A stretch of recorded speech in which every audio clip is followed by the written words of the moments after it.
Hello, everyone. It is wonderful to be here.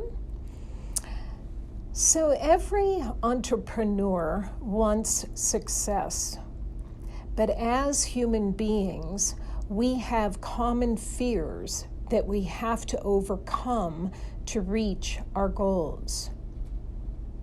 If not, we risk falling into stagnation, poor decision-making, loss of innovation, increased stress and burnout, negative impacts on our team, clients, family dynamics, and our health as well.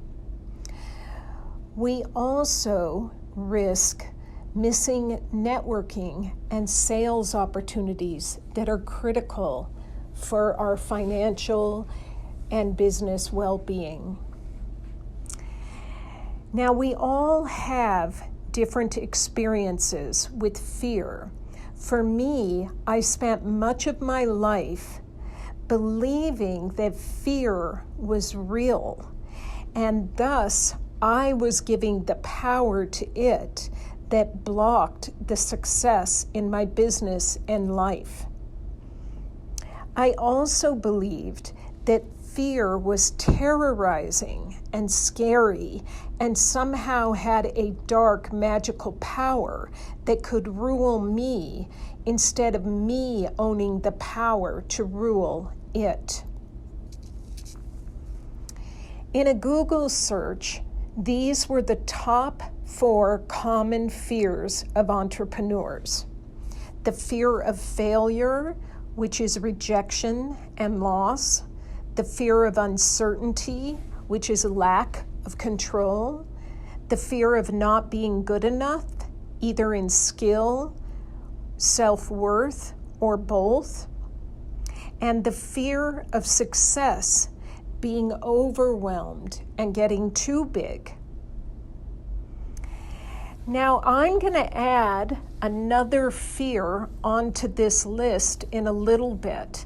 And I'm actually going to put it in as a number 1 priority at the very top.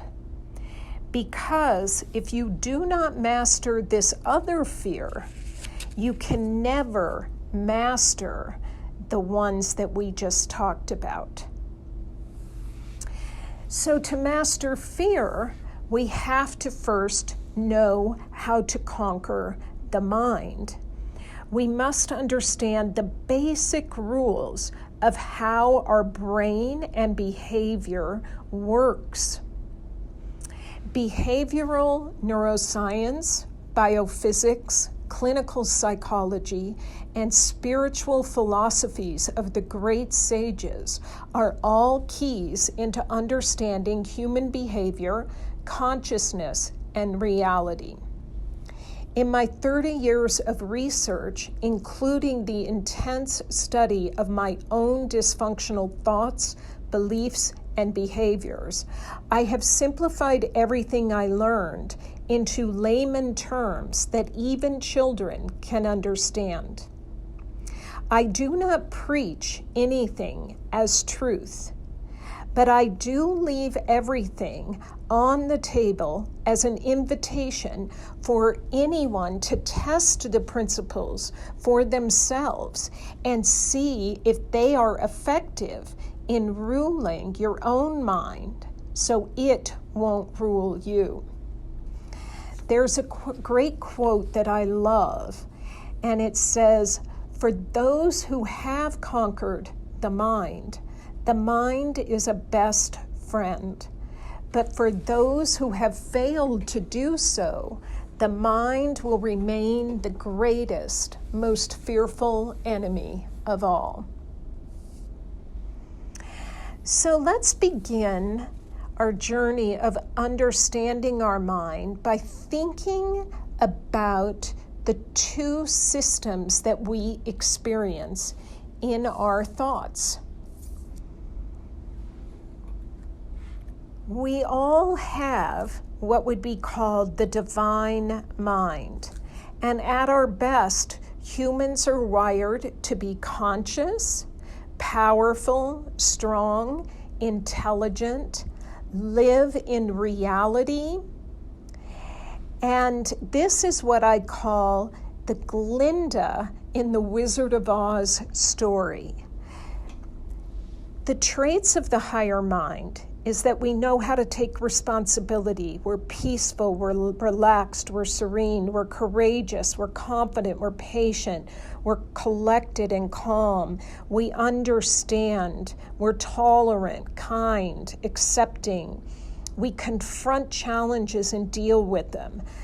We see equality and humility, and we're self-assured. We know that we live more in a mature resolve on earth in how we deal with our communications. We're open-minded, flexible. We're prosperous, abundant, and we're connected to the whole. This is what can be called enlightened, not necessarily enlightened like a spiritual master, but enlightened, so that we feel lighter in the world. Now, our other mind inside of all of our brains is the ego. And at our worst, humans are wired to be unconscious, powerless, weak, unintelligent, live in fantasy and imagination, which is the only place that the ego can exist. And this is very similar to the Wizard of Oz. When Dorothy finds out that the wizard is fake, we see that it was just a fantasy, an imagination that was projected out, and it was a scam, exactly like the ego. Now, the ego does serve us, but what we want to pay attention to is that we want the ego to serve us and it be our servant rather than it being the master and we are the servant to it. The traits of this lower mind are shame, blame, complain, worry, stress, anxiety, fear, panic, doubt, confusion, irritation, anger, judgment, criticism, dislike, hate, fight, resist, opposed, deny, deflect, avoid, superiority, arrogance, false pride, inferiority, insecurity, self-pity, victim. This is an immature mind which throws temper tantrums when things don't work the way it wants. It's negative, rigid, opinionated, and it's built on scarcity, lack, limitation. And it always feels alone, abandoned, and separated. At the very lowest spectrum of the ego, we can find sociopathic evil, as we know represents some of the images that we see in the news. Now, with these two minds, let's go back to what I call mind number one, which is the divine mind. This is the divine consciousness of creation and the supreme, omnipresent intelligence that unifies the cosmic whole of existence. It is the infinite source of harmony, love, compassion, and understanding. It is the almighty force, the higher power, and the mystery of the grand universe.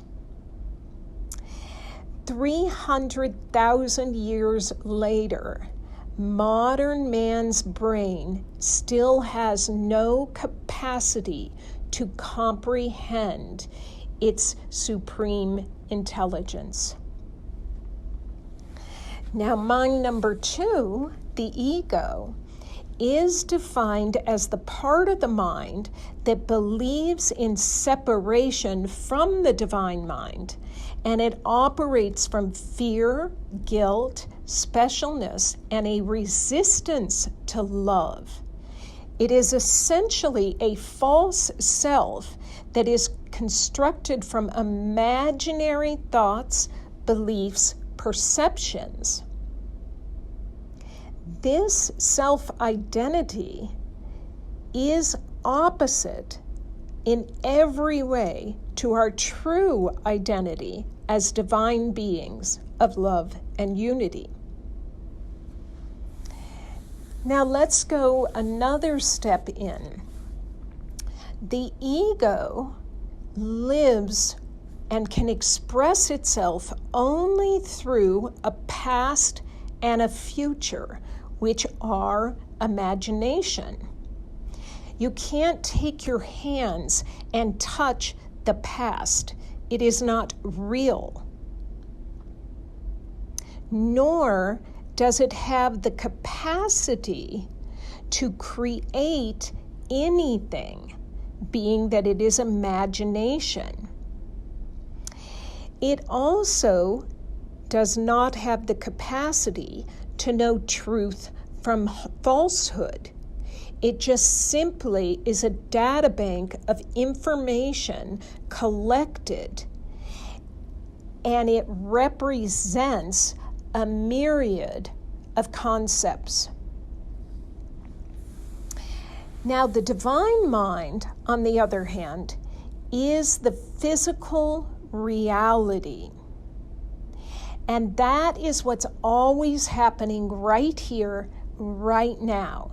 It is what you can touch, feel, and observe, and it is not imagination.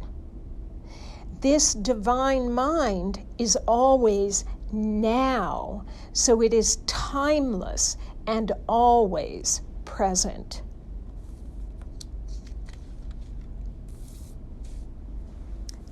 I want to give you a real-life example of how the two minds in action experience themselves. In 1993, my design firm had to do a presentation for the Parade of Homes. It was the first public speaking event that I had ever done. I showed up at the event and I was ready to go. Designer number 1 got up on stage and she displayed her beautiful design boards. And she gave an eloquent speech, and at the very end, she handed out a rose to everyone in the audience. Designer number 2 got up on stage, displayed her design boards, turned to the audience, and fainted. I was designer number 3. I got up on stage, displayed my beautiful design boards, turned to the audience, and I froze. Absolutely froze. In one split second, out of nowhere, a wave of panic washed over me. My heart was shaking. I was flustered. I went to speak, but as I opened my mouth, my voice had vanished. My body was paralyzed and was in response to danger. This is the 3 F's: fight, flight, or freeze. My mind was racing around incoherently through the suffocating fear that was gripping me. And all it could muster up was another 3 F's. Now, clearly, my intelligent mind wasn't going to offer me any help here either. I could feel every gaze fixed upon me. Time stretched unnaturally, and what should have been mere seconds felt like an eternity in hell. The paralysis was mortifying. This was not just an emotional response to fear. This was an all-out hijacking. If you have never seen or experienced yourself the paralysis of the freeze mode, I brought an example here to show you exactly what it looks like. Here's Todd.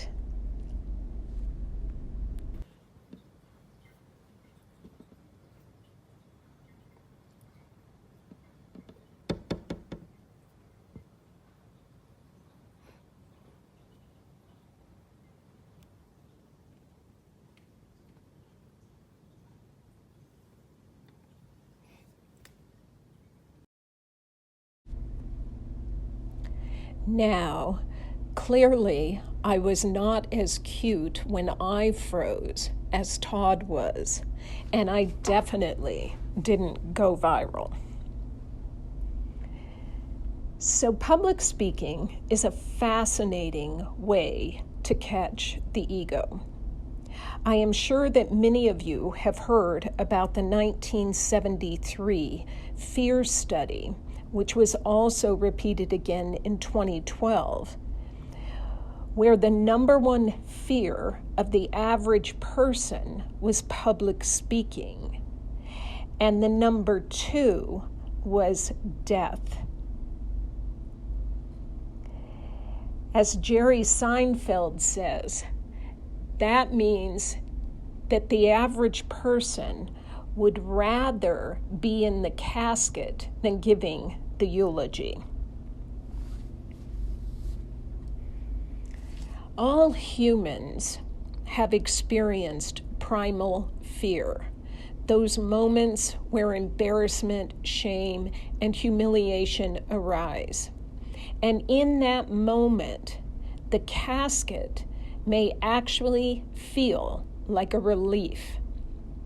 We are all human, and we all share the same shadow side of our minds together. We are a collective human race. The divine within us is the same, and the shadow self is the same. And all of us are being called to face our fears and transcend them, or get drugged through life by being hijacked by the pain brain. Regardless of what we each choose, the universal law doesn't change any more than gravity changes. We can evolve or we can repeat. That is our options. So for right now, let's evolve together. I want to share with you one of the 16 traps that the ego uses to create imaginary fear, false evidence appearing real. The response of real fear versus imaginary fear is that it is triggered by an identifiable danger that is currently present. It would be similar to the time that the bear was in my house while I was alone with my 3 young children. That is an identifiable danger. What is happening in imaginary fear is not happening in that moment. This is where much of the daily stress and anxiety is actually triggered from, the imagination versus reality. So the ego trap I want to break down for you today is called false projection. Now, there are 7 paths of false projection, and 3 of them are present in this story of freeze. So I want to use it to explain the concept to you.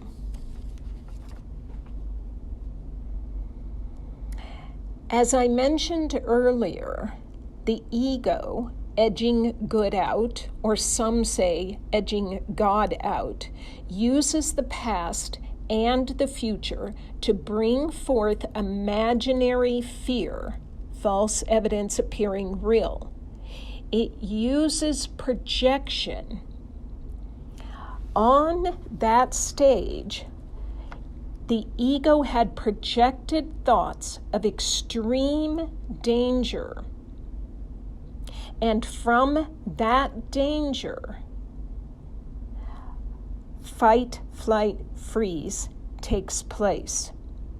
Now, this danger was produced and concocted from the ego's use of my past. Growing up in the 60s and 70s, the majority of the culture around was shamed, blamed, mocked, and sometimes severely punished for making mistakes. In school, in church, in the home, and in social groups, we were taught to look perfect, act perfect, do perfect. Because then, and only then, would you belong and be accepted.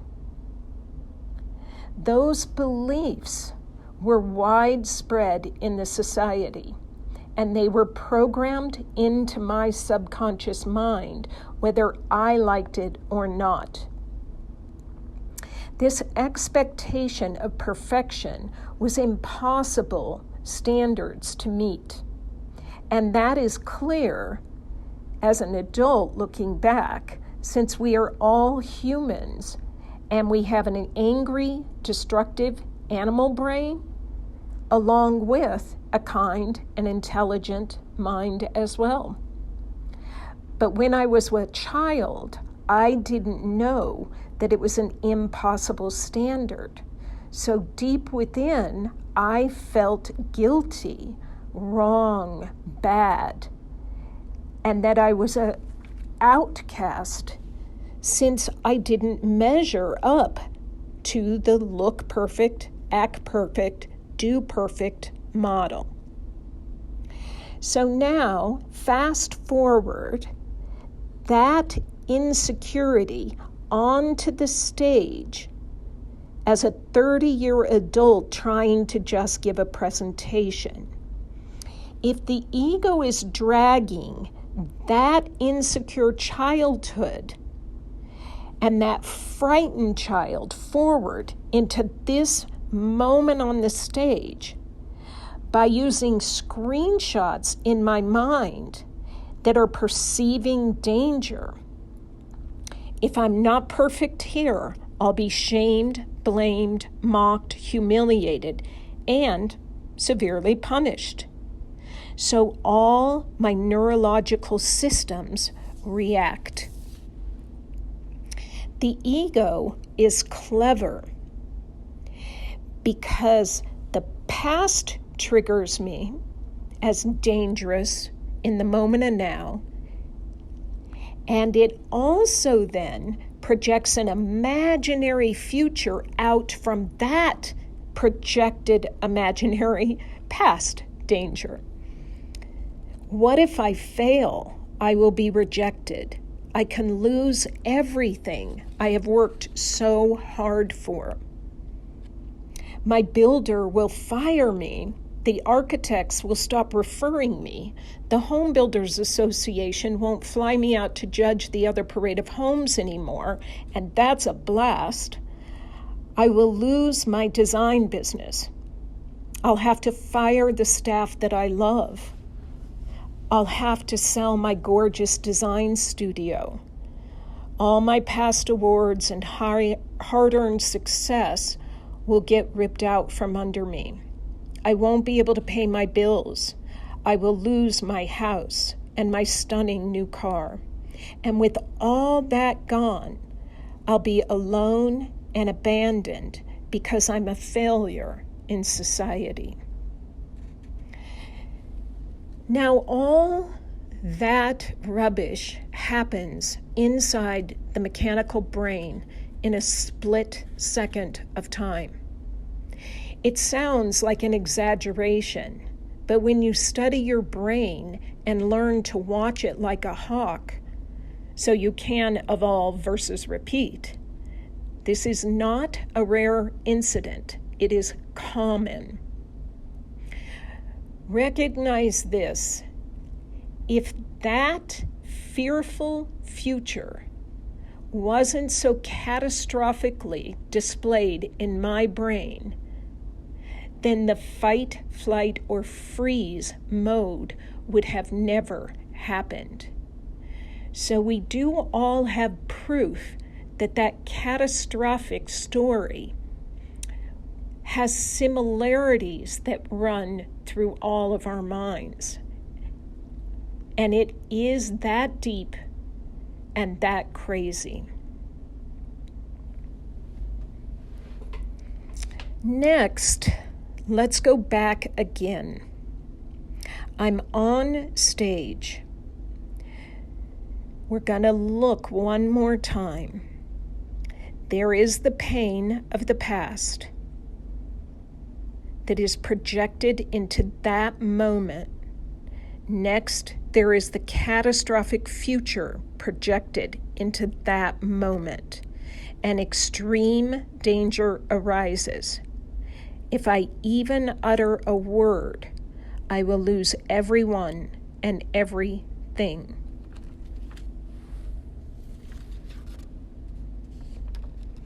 Notice so far that there are two me's here on stage.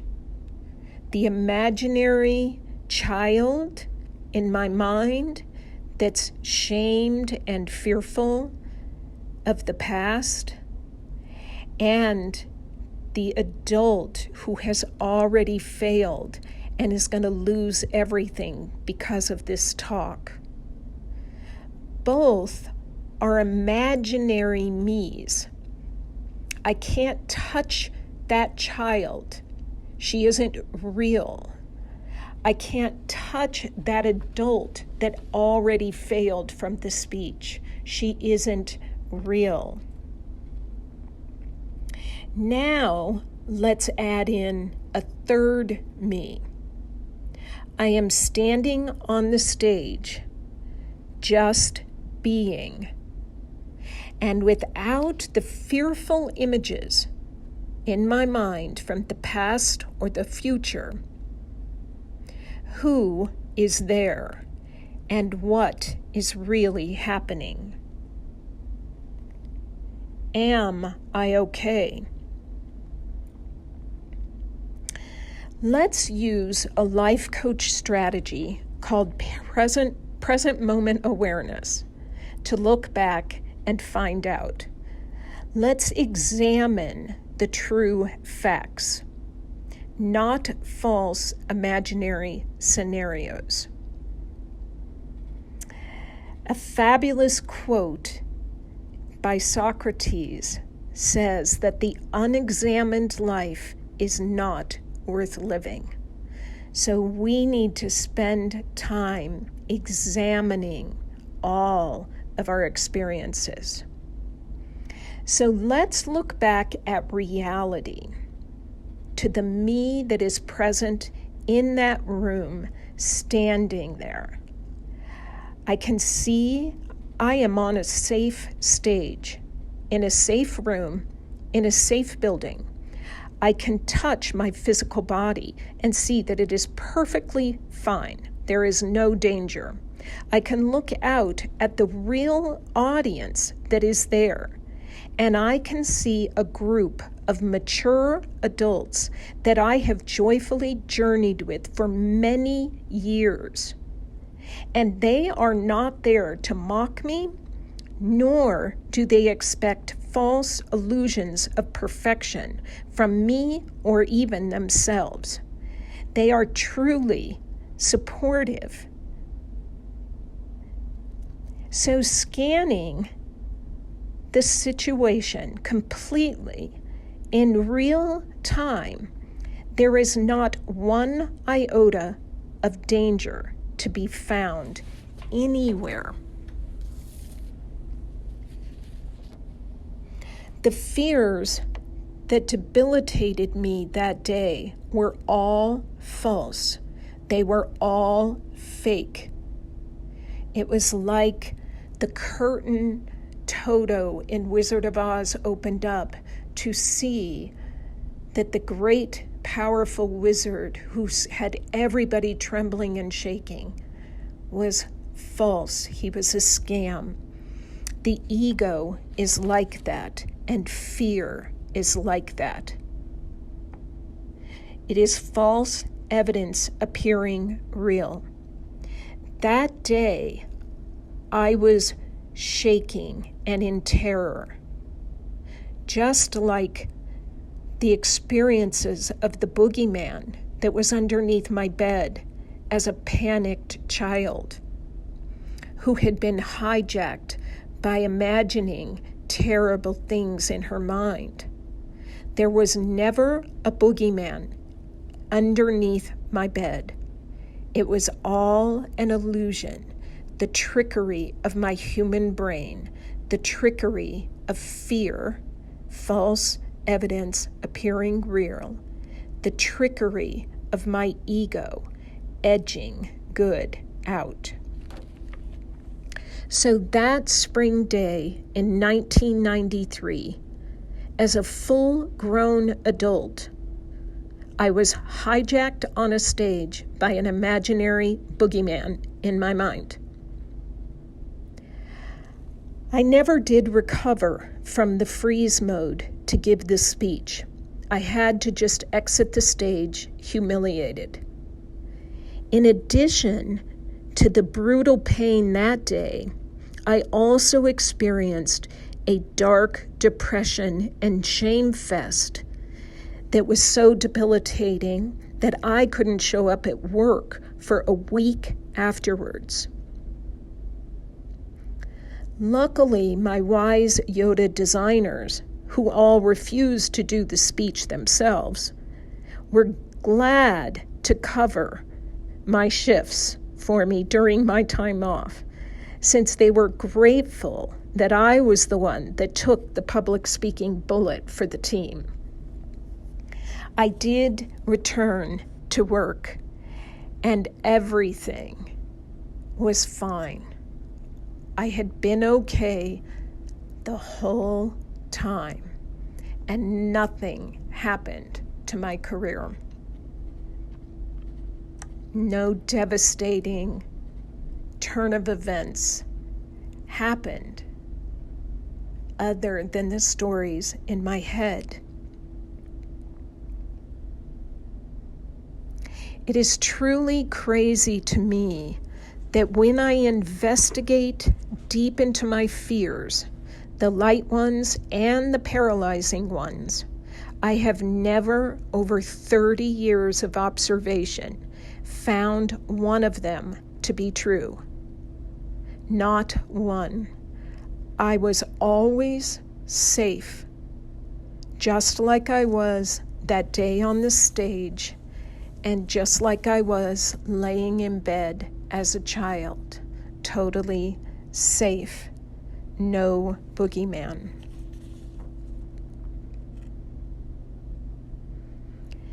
Now, let me ask you, who would you be if you never learned to withdraw from fear? If you learned to face fear head on, no matter how scary it appeared to be, what would your life look like if you looked within and found out that it was all fake and all a scam? Really take a moment, take many moments, take the day, take the rest of your life to really ponder that. Who would you be if you never learned to withdraw from fear? Therefore, you could really find out that it was a fake, a scam, an imaginary dream. We are here on this planet to live the highest vision of what is possible and nothing less. To feel the divine within is our mission, and to know that that is the home that we never left. Our journey here is very much like Dorothy's journey in The Wizard of Oz. Let's look at the similarities. Imagine your life on Earth as a journey through Oz. Like Dorothy, you find yourself alone in a strange world and want nothing but to get back home to a place of peace, fulfillment, and self-acceptance. You begin following the yellow brick road.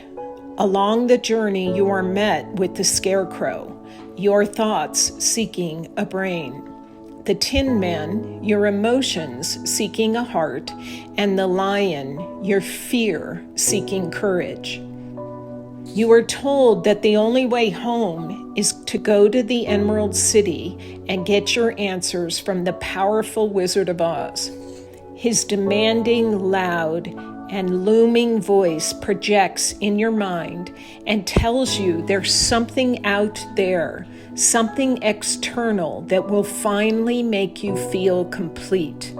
You are not enough without it. The voice is so loud and authoritative, you comply. You go through challenges, face fears, and overcome obstacles, all in the hope that you will please the great Oz and he will bring you what you seek. But when you finally pull back the curtain, you realize you have been deceived. The wizard, who has dominated your mind and controlled your path, has no real power and is nothing more than a projection of your fears and insecurities. When the illusion is broken, you meet Glinda, your higher intuition, that inner voice of wisdom and truth. Unlike the wizard, which is loud and demanding, Glinda's voice is soft, calm, and loving. She doesn't need to prove anything or make grand promises. Instead, she gently reminds you that you have had the power all along.